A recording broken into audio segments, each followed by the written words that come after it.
Thank you, Umesh. And first, I would like to thank the Academy for providing me an opportunity to speak in this 32nd mid-year meeting. Indeed, it's a pleasure and honor for me. So my title of the talk is the conservation loss with flux functions is discontinuous in the space variable. So first, I will write a conservation loss.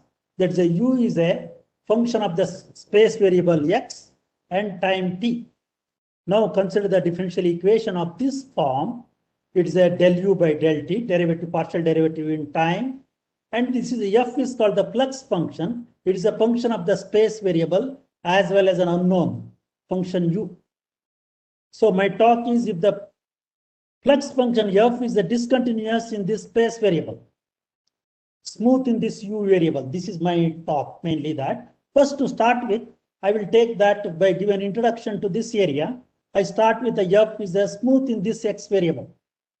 Okay. First, I will introduce why it is called a conservation law. Take an interval AB and integrate this equation both the side in the space variable dx. Then ut, then integration of this one is equal to 0. Since it's the integration in the space variable d by dt, I can take this outside. And this is the quantity. This is by integration by rule. Then it is the difference will come flux differences across the boundary. This says that rate of change of the amount of this quantity is equal to the flux differences across the boundary. That is why it is called the conservation law. Suppose this becomes 0, influx and outflux are same, then this remains the constant. So if it is an energy, this is nothing but the first law of thermodynamics. Okay. This is f of u. Suppose f is a nonlinear function. For example, f of u is equal to u square by 2. That's called a Berger's equation. If I take a decreasing data, whatever may be the data is smooth here, the solution becomes discontinuous in a finite time t. So when the solutions are discontinuous in a finite time t, I cannot differentiate this equation because it's a discontinuous function. So we have to understand in the sense of weak sense. So what we'll do is that weak sense means I will multiply this equation by a smooth function p and do the integration by parts. Then I will have this equation. Now this is an integral equation. Instead of a partial differential equation, I will look this integral equation. There is no derivative on u here because it is integration by parts. It's shifted on a smooth function. Here there is no derivative on f of u. It is shifted here. So now I will choose a function p which is smooth, and outside of the some rectangle, finite rectangle, the function p vanishes. Then this function, this integral is meaningful, even though u is discontinuous. It is just enough. It's a u is a bounded function. So now the converting the partial differential equation in this integral equation, it is not easy to understand if I write in this fashion. So if u is a smooth function, then it goes back to the partial differential equation again by integration by parts when u is not differentiable. Okay, not even a continuous. What this means is this one. Across a curve of discontinuity, assume that the solution u is not smooth along this curve. The left limit is u minus, right limit is u plus, and the solution is not continuous here. Along this line, it cannot satisfy the differential equation because the function is not smooth. Therefore, across which one can check that it satisfies this jump relation. That is the f of u plus the left value and the right value. The difference is nothing but the sigma times of u plus u minus. That sigma is nothing but the derivative of this curve at that point. Okay, so it balances. U minus and u plus are the functions of t, and they balances this equation as t increases. So this is called the weak solution. If u is satisfies the differential equation, where the point u is not differentiable, it satisfies this jump relation. But unfortunately, these weak solutions are not unique. Okay. So now, there are many solutions, infinitely many solutions. Among that, one solution I have to choose. That is a physically meaningful solution or the physically relevant solutions. They are arising in a practical problem. How to choose that? What I will do is that I will take the conservation law. I will add the here epsilon uxx. That is the multi-dimension epsilon times of the Laplacian. And this is now it's a parabolic equation. So this is a smooth solution. Now I will find that u epsilon for this problem and pass the limit as epsilon goes to 0 in an L1 norm, that is the space of all Lebesgue integrable functions. So this limit u, I can check that it is a weak solution. This is the or physically relevant solutions. Among the many solutions, I have to pick up only this solution. And how to characterize this one? So that is the characterized by the Kruskov, by the entropy inequality. This solution u, it is not just a weak solution, it should satisfy some extra condition to make it, it's a physically relevant solution. This is called the, in addition to the weak solution, it has to satisfy some extra conditions here. This is called the entropy inequality. This is due to the Kruskov, okay? So that is a solution obtained from the parabolic equation necessarily satisfies this condition. And here, f is a function of x and k. So this is where if f is a smooth in the x variable, this integral is meaningful. Now my topic is f is not smooth in x, then this integral becomes complicated. This integral becomes not meaningful. Suppose f is in smooth in x, then one can prove that uniqueness solutions. Not only that, the solution is well posed in the sense that u0 and v0 are the two different datas, then corresponding solutions are uxt and vxt. This is, one can have this inequality, u0 is equal to v0, solutions becomes the same. So this proves the meaningful here. So uniqueness gives that. What did this, if I write in this integral representation, it is slightly difficult to understand. And quickly I give the meaning to that. So that integral representation can be written in this fashion. This is due to the Lax and Volynic. It's called f of u minus f of k, u minus k is equal to dx by dt across the curve where the discontinuity takes place. This inequality for all k between u minus and u plus. Suppose f is a convex function. The entropic solution says that entropy solution should be like here. Left side is higher than the right value. That means if u is an energy, it should jump from a higher level to the lower level. Solution cannot be like this, okay? So the entropy condition is given by Clausius, who is responsible for the second law of thermodynamics. En means energy, tropy means the dissipation. Energy always jumps from the, if it is a discontinuity, it should jump from the higher level to the lower level. So this is a mathematical inequality that represents that condition. So now I am coming to my problem now. Del u by del t, same equation f of x u is equal to 0. This is previously all the results what I told. Those are all the smooth functions in the x variable. When f is not smooth, what kind of a weak solution? What kind of an entropy condition? Here one has to look into it. So suppose I am taking this, suppose f is a discontinuous at the x is equal to 0, only one discontinuity, I will start with that. So I will multiply by hx, f of u, Heaviside function hx, f of u, 1 minus hx of g of u. This is only at x is equal to 0, it is a discontinuous functions. I am taking f and g are smooth functions and convex or concave type. Why you have to study this problem?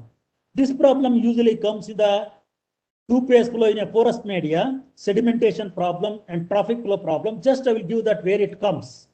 For example, this is a Buckley-Leverett equation. In an oil reservoir models, the displacement of an oil by a water.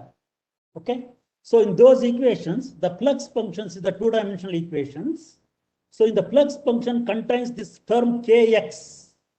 This is called the absolute permeability. See, this is the nothing to do with the flow. It's the nature of the reservoir. Okay. If the nature have a lot of different kinds of rocks, properties are different, that may create a heterogeneous media. So this kx represents the heterogeneous media. So in the previous case, I have taken the smooth functions in the x variable. There was no heterogeneous media. Okay, it was smoothly varying. Now it is a problem with the heterogeneous media. That is why the problem becomes complicated. So I have to look these solutions now, how it looks like. So now my problem is here, look like here. Left side one conservation law, right side one conservation law. It's an interface. It's a heterogeneous media. It's an interface here. So the weak solution always gives that g of u minus, suppose there is a discontinuity across the interface. Left side is u minus, right side is u plus. Okay, along this one, g of u minus is equal to f of u plus. Now, how to prove the uniqueness now? Apart from the interface, it is like a previous Kruskov entropy inequality holds. Away from the interface, same thing, Kruskov entropy inequality holds. Now, because of the interface, okay, it separates the media. So what is the condition I have to put so that I should get physically meaningful solutions here now?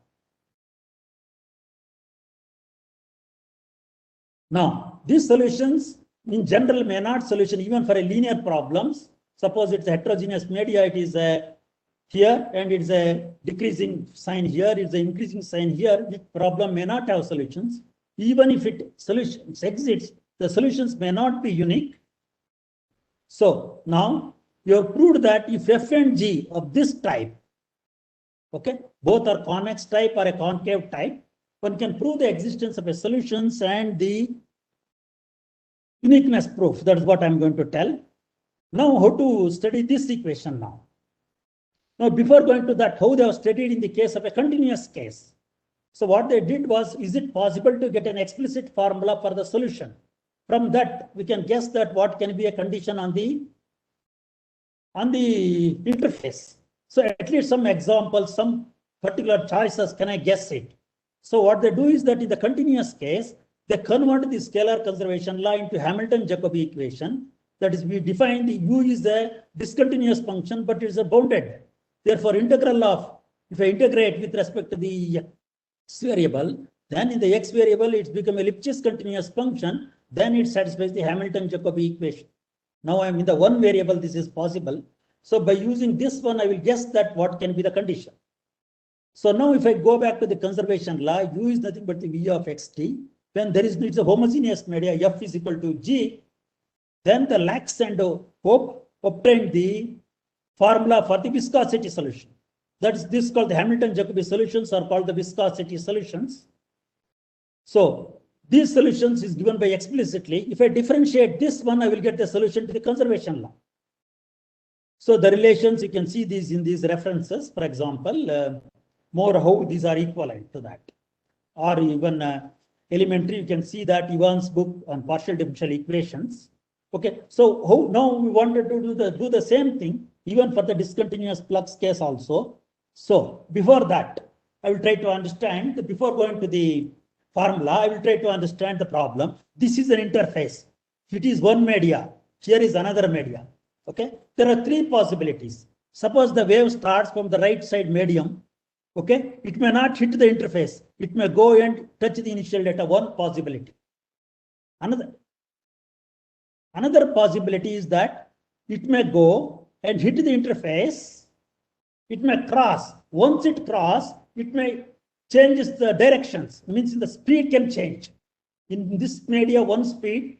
In this media, another speed. Even if it crosses the interface, it is going to change its speed. Now it is no more a straight line. It is a line like here.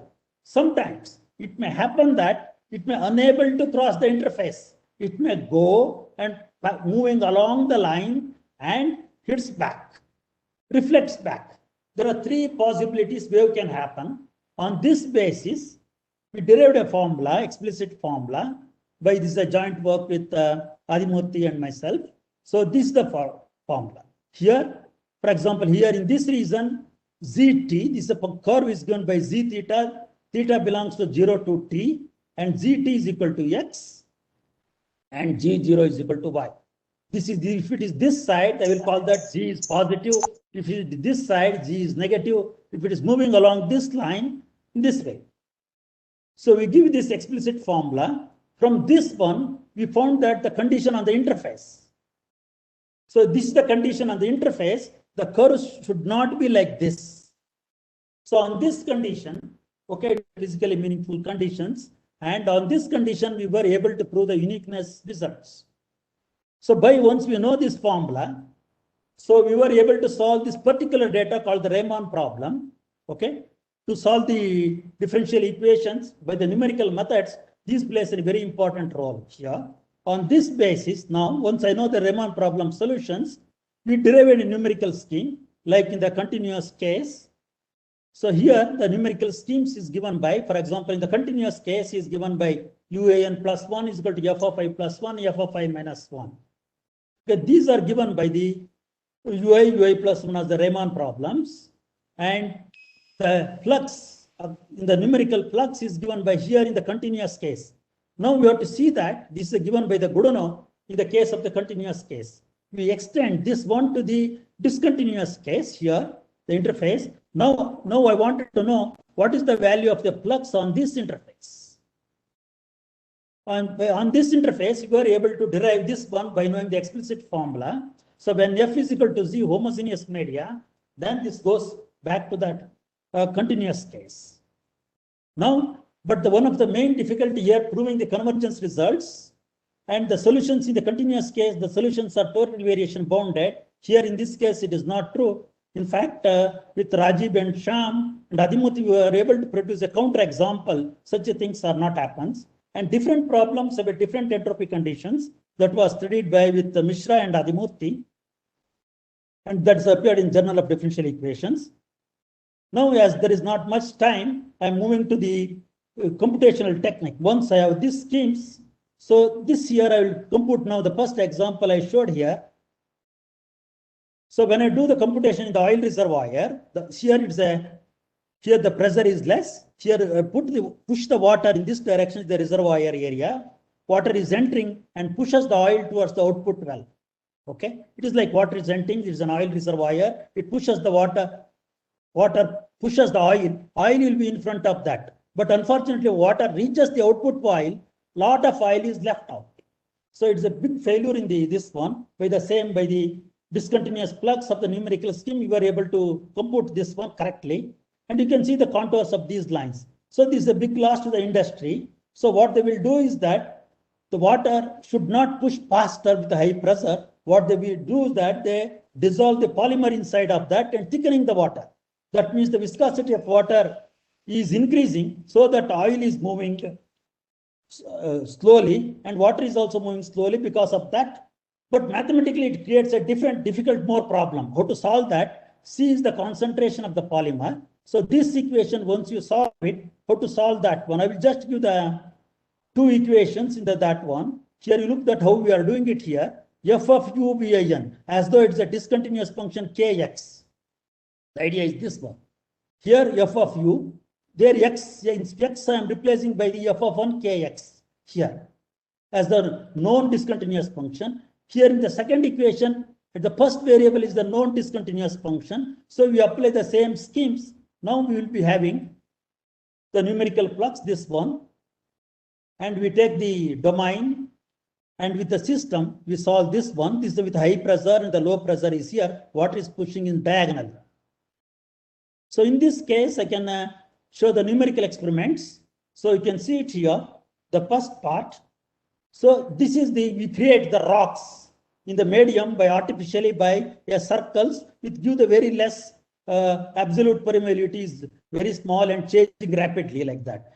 The first example is a homogeneous media. This is without a polymer dissolving. You can see that lot of oil is left here. It moves, water moves very slowly after dissolving a polymer. In viscosity is increased.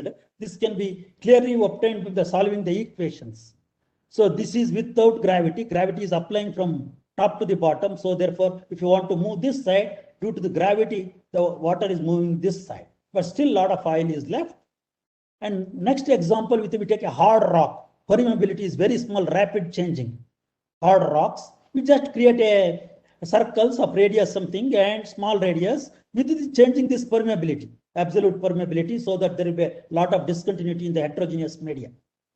So by doing this, this is without a polymer, you see it, and this is with a polymer. So by thickening the water, you will get a better sweeping the oil. Okay. Now next, I'm taking the another thing. We are moving the water in a horizontal way, and the gravity is acting this one, so water is coming down here. Okay, the oil is pushing more towards the down at the different time levels. We have this. Okay, different times. Finally, you reach the end. So this is the one thing, the conservation laws with discontinuous flux, not only arising in this area. I told the link between the Hamilton-Jacobi equation as well as the conservation laws. Hamilton-Jacobi equations arising in the image processing, for example, like the shape from shading, that is inverse problem by giving a two-dimensional image, how to construct from the two-dimensional data, how to convert to a three-dimensional image. There also that the discontinuous Hamiltonian comes. We can use this idea and solve those problems. Not only this one, many other areas. Okay. Okay. Thank you very much for providing me an opportunity to speak here. Thank you very much, Professor Gowda, for your very interesting talk. I'm glad to say that there are lots of audience on the YouTube as well, in addition to. So there are two questions for you, Professor Gowda. The first one is by Professor Kalidas Sen. The question is the generalization to multiple interfaces possible? Meaning multiple points of continuity. Yes. Point of continuity to? No, is the generalization of this possible for? Yes, it is possible. That means it can have many heterogeneous media. I started here only two, but in the numerical examples, it has a multiple heterogeneities are there because different rocks were there. Okay, multiple discontinuities. Yes. Here, just for the theoretical purpose, I made it, but in the numerical, it is involved. Thank you. The second question is by Dr. Rakesh Kumar Mishra. And the question is, are these formulas used in remote sensing analysis data or shearity and mobility of? That's what I was saying in the Hamilton-Jacob equations. They are more involved in the image processing. So that's what for example, radar signals, they will get the two-dimensional data. So what it means really, so when you convert to the three-dimensional thing, these equations, these numerical methods, these techniques can be used there. We have some results regarding the shape from shading in the image processing in this direction. And in Bangalore Center, there is a Sham Ghoshal is also, he has many results in these directions, and with his group, there are many theoretical as well as computational results in these directions. Thank you. I have last question, Professor Gowda. You talked about the non-uniqueness of the solutions available. Yes. Is there a possibility that you can have more than one physically relevant solutions possible? No, that is the only one solution which is physically relevant solutions. Okay, so that's what we wanted. See how that entropy condition means. I have to put on a weak solution one condition. There will be many solutions. What is the condition so that physically meaningful solution? Physically, that solution should exist. Yes, how to match it up? I see. Thank you. Okay. Thank you. Please, I join all the audience in thanking you once again for a very interesting and accessible presentation. Thank you.